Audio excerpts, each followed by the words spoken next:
Anda kembali bersama kami dalam segmen Market Buzz dalam Power Breakfast. Dan langsung saja saya sapa narasumber kami di hari ini dengan Bapak Christopher Andre Benas selaku Chief of Equity Research EM Trade. Selamat pagi Pak Andre.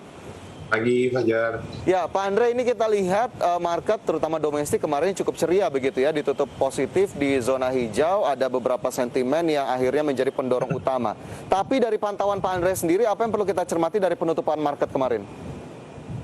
Menurut saya tetap ya kita harus cermati pertemuan Fed di Jackson Hole weekend ini, jadi Jumat, Sabtu, Minggu, kalau nggak salah mulainya hari ini tanggal 26 Agustus sampai 28.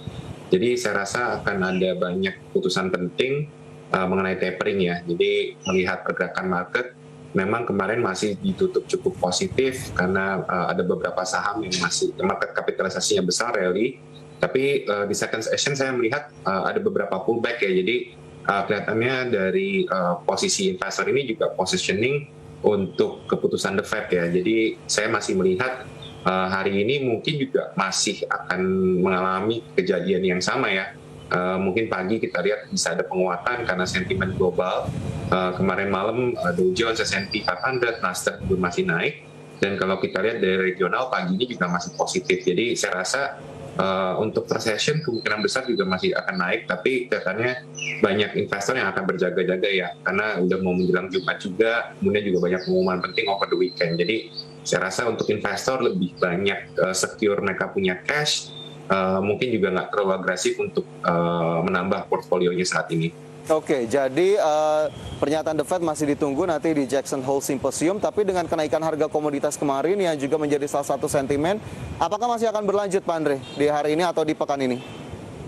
Untuk harga komoditas sebenarnya ini impact dari dolar ya, jadi melihat pergerakan dolar, memang pergerakan dolar agak sedikit koreksi, jadi kalau minggu lalu dolarnya menguat, kemudian juga US bond yield juga naik, minggu ini kelihatannya lebih ke technical rebound ya, jadi sebenarnya posisi dolar ini juga lagi menunggu keputusan The Fed. Untuk hari ini memang saya perhatikan komoditi seperti nikel, copper juga ada sedikit mengalami penguatan. Tetapi ini lebih karena dolarnya ya.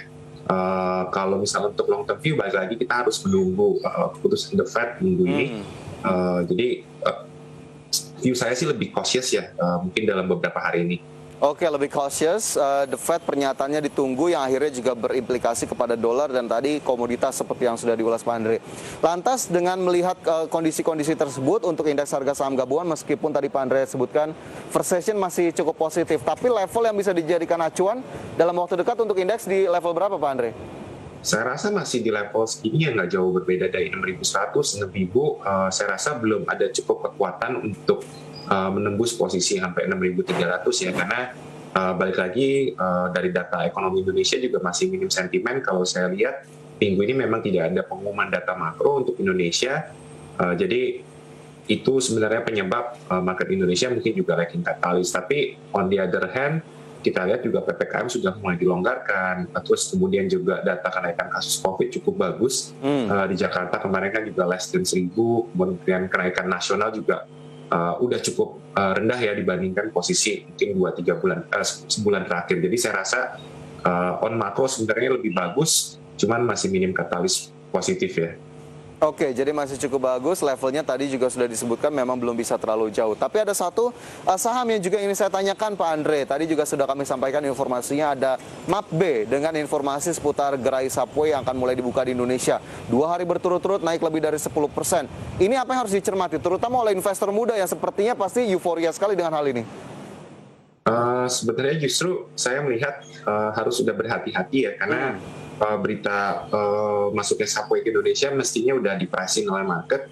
Jadi saya mungkin bagi teman-teman muda yang baru mau investasi, hati-hati beli di pucuk ya. Walaupun sebenarnya ini positif katalis buat MAPB karena ada penambahan gerai, tapi balik lagi ini kan baru masuk ya. Jadi kita lihat mungkin ke fundamentalnya juga belum terlalu kelihatan.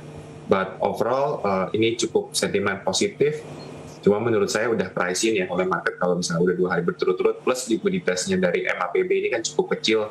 Jadi menurut saya barangnya juga jumlah saham juga di corner oleh investor juga cukup mudah ya. Jadi hati-hati dengan posisi corner barang ini. Oke, apakah kemudian akhirnya ini akan menjadi momentum penurunan yang cukup cepat juga setelah kenaikan 2 hari berturut-turut? Betul, dari pengalaman saya melihat saham yang likuiditasnya kurang baik, biasanya kalau misalnya kena sell off akan auto reject bawahnya cukup cepat ya. Jadi kita udah melihat beberapa kali seperti saham-saham yang kapitalisasi pasarnya kecil, ketika naiknya cukup tinggi, turunnya juga cukup dalam karena orang berebutan jual ya. Oke, ini akhirnya juga bisa menjadi waspada bagi Anda yang kemarin mungkin cukup euforia dengan kenaikan saham MAPB. Sarannya tadi sudah diberikan oleh Pak Andre. Silakan saja dikembalikan sesuai dengan horizon investasi ataupun trading Anda. Pak Andre, nanti kita ulas kembali bagaimana kemudian pembukaan market di hari ini dan juga saham-saham pilihan yang kami sudah dapatkan informasinya dari Anda. Tapi nanti kita simpan dulu untuk segmen berikutnya. Dan pemirsa, Market Buzz segera kembali usai jeda. Tetaplah bersama kami.